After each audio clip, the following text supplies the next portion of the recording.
नमस्कार। भारत मौसम विज्ञान विभाग आपका साप्ताहिक मौसम परिचर्चा में आपका स्वागत करता है। यदि हम पिछले सप्ताह अर्थात 7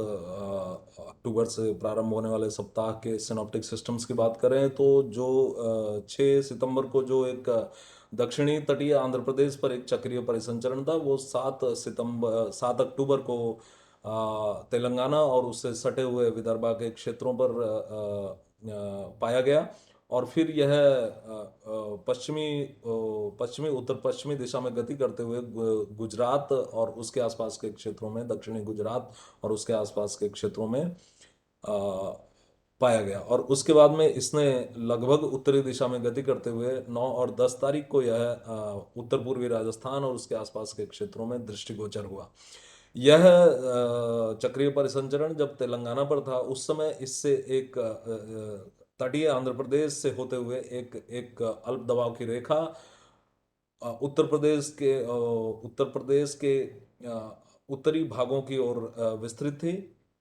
और यह अल्प दबाव की रेखा इस चक्रीय परिसंचरण से होते हुए गुजर रही थी, और उसके साथ ही यह विदर्भ और पूर्वी मध्य प्रदेश से भी गुजर रही थी। और जब यह चक्रीय परिसंचरण गुजरात क्षेत्र पर आया तो इससे होते हुए और जब यह गुजरात पर आया और उसके बाद में यह उत्तर पूर्वी राजस्थान पर गया, तो पुनः एक एक अल्प दबाव की रेखा व्युत्पन्न हुई, और यह रेखा उत्तर पूर्वी अरब सागर से लेकर के उत्तरी उत्तरी पूर्वी राजस्थान के इस चक्रीय परिसंचरण तक विस्तृत थी। और इस पूरे समय में बंगाल की खाड़ी से काफी सुदृढ़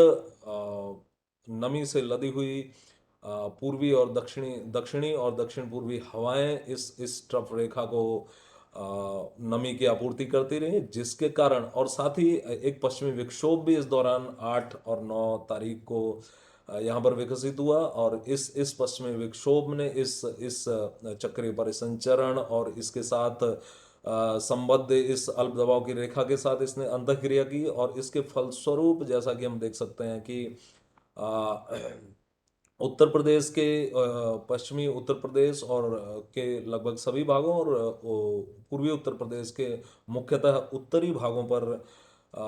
भारी से अति भारी वर्षा दर्ज की गई 7 से 12 तारीख के दौरान। पूर्वी उत्तर प्रदेश पर तो 7 अक्टूबर से लेकर 12 अक्टूबर तक हर दिन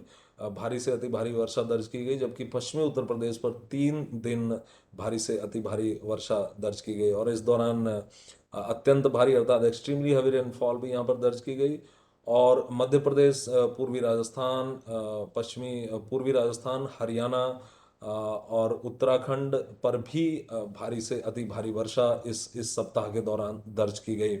दिल्ली पर भी 9 तारीख को 3 UTC अर्थात 8:30 भारतीय समय के अनुसार 8:30 बजे भारी वर्षा की भारी वर्षा रिकॉर्ड की गई दिल्ली पर भी 9 तारीख को। और हरियाणा पर भी भारी से अति भारी वर्षा 8 और 9 तारीख के दौरान दर्ज की गई। तो इससे संबद्ध जो हमारे मुख्य सिनॉप्टिक सिस्टम थे उन पर हमने चर्चा कर ली। और इस दौरान जो हमारा ये हफ्ता रहा 7 से 12 तारीख का, जो 6 से 12 तारीख का हफ्ता रहा, इस दौरान पूरे भारत में 177% सामान्य से अधिक वर्षा दर्ज की गई, अर्थात लगभग 3 गुनी वर्षा सामान्य से अधिक दर्ज की गई। जिस जिस हफ्ते के दौरान अगर हम उत्तर प्रदेश, पूर्वी उत्तर प्रदेश और पश्चिमी उत्तर प्रदेश को देखें, तो जो वर्षा की मात्रा थी वो काफ़ी अधिक, लगभग 12 से 15 गुना वर्षा सामान्य से अधिक दर्ज की गई यहाँ पर। अब यदि हम आज की बात करें तो आज हमारे पास जो जो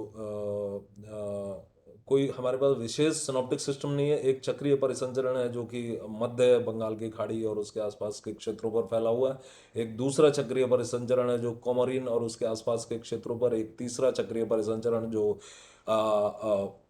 मध्य पूर्वी अरब सागर और उससे उससे सटे हुए कोंकण तट पर अवस्थित है। इसके अलावा एक पश्चिमी विक्षोभ है जो लगभग 76 डिग्री देशांतर के समानांतर अवस्थित है। अब इन अगले 5 दिनों की सिनॉप्टिक सिचुएशंस को ध्यान में रखते हुए और उससे संबद्ध मॉडल मॉडल गाइडेंस को ध्यान में रखते हुए, जो हमारी भारत मौसम विज्ञान विभाग का जो पूर्वानुमान है वह यह कहता है कि दक्षिणी प्रायद्वीपीय भारत पर, अर्थात तमिलनाडु, केरल, दक्षिणी आंतरिक कर्नाटक, रायलसीमा और दक्षिणी तटीय आंध्र प्रदेश पर अगले 5 दिनों तक छिटपुट स्थानों पर भारी वर्षा दर्ज की जाती रहेगी। किंतु जैसा कि हम देख सकते हैं, पश्चिमोत्तर भारत और मध्य भारत पर लगभग ड्राई वेदर कंडीशंस, अर्थात लगभग शुष्क मौसमी दशाएं विद्यमान रहेंगी। और इसके कारण, जैसा कि हम पिछले 4 से 5 दिनों से भारत मौसम विज्ञान विभाग पूर्वानुमान व्यक्त कर रहा है कि जो दक्षिणी पश्चिमी मानसून की वापसी वापसी जो बचे हुए पश्चिमोत्तर भारत और मध्य भारत के कुछ और भागों से अगले 2 से 3 दिनों में हो सकती है। और इसके बाद के 2 से 3 दिनों में जो बचा हुआ पश्चिमोत्तर भारत होगा और बचा हुआ गुजरात होगा, महाराष्ट्र के कुछ और क्षेत्र होंगे, और मध्य भारत के भी कुछ और क्षेत्र, और पूर्वी भारत के कुछ क्षेत्रों से दक्षिणी पश्चिमी मानसून की वापसी हो सकती है। अर्थात 18 से 20 अक्टूबर के दौरान जो हमारी मानसून की वापसी की रेखा है, उसके बिहार से जाते हुए, बिहार और छत्तीसगढ़ से जाते हुए पूर्वी महाराष्ट्र से उसके गुजरने की उम्मीद है। अब यदि हम, जैसा कि हमने पहले हफ्ते के दौरान अपनी वर्षा की जो हमने पूर्वानुमान को देखा, तो उसके हिसाब से दक्षिणी प्रायद्वीपीय भारत पर पहले हफ्ते के दौरान 14 से 20 अक्टूबर के दौरान सामान्य से अधिक वर्षा गतिविधि होने की संभावना है। और जो हमारा पश्चिमोत्तर और पूर्वोत्तर भारत और मध्य प्रदेश पर सामान्य से कम वर्षा रहने की उम्मीद है, और देश के शेष भागों पर सामान्य वर्षा की गतिविधि रहने की उम्मीद है। अब यदि हम दूसरे हफ्ते की तरफ जाएं, अर्थात 21 से 27 तारीख का जो हफ्ता है, तो उस दौरान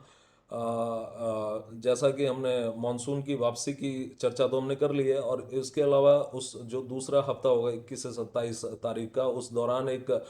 उत्तरी अंडमान सागर पर एक चक्रीय परिसंचरण के विकसित होने और इसके लगभग पश्चिमी दिशा में आंध्र प्रदेश तट की तरफ इसके गति करने की संभावना है, जिसके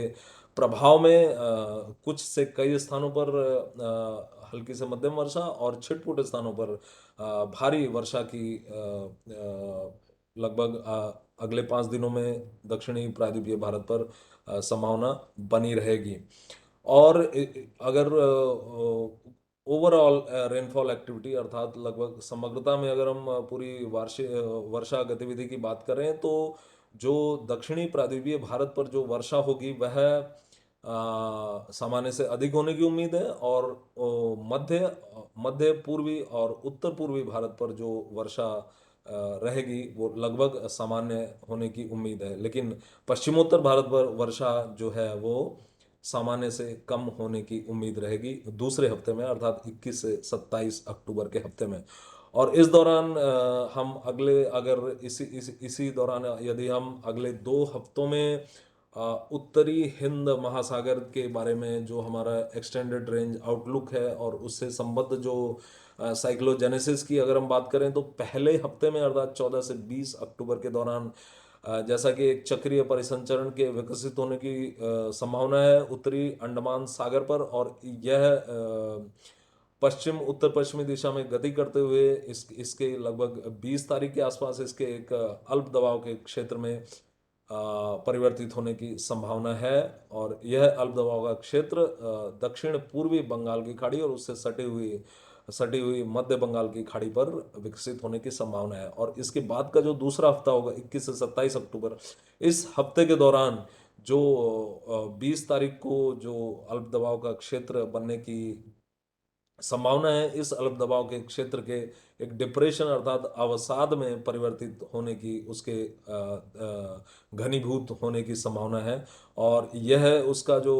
डिप्रेशन बनने की जो संभावना है, अवसाद बनने की जो संभावना है, यह 21 से 27 अक्टूबर के हफ्ते के शुरुआती दौर में होगा। और इसकी जो संभावना है, यह जो क्षेत्र होगा वह पश्चिम मध्य बंगाल की खाड़ी पर इसके डिप्रेशन बनने की संभावना है। तो आज के लिए इतना ही। अगले हफ्ते हम फिर मिलेंगे अगले 2 हफ्तों की साप्ताहिक मौसम परिचर्चा और उसके पिछले हफ्ते की जो भी हमारी ऑब्जर्व्ड वेदर है उस पर परिचर्चा के लिए। तब तक के लिए धन्यवाद।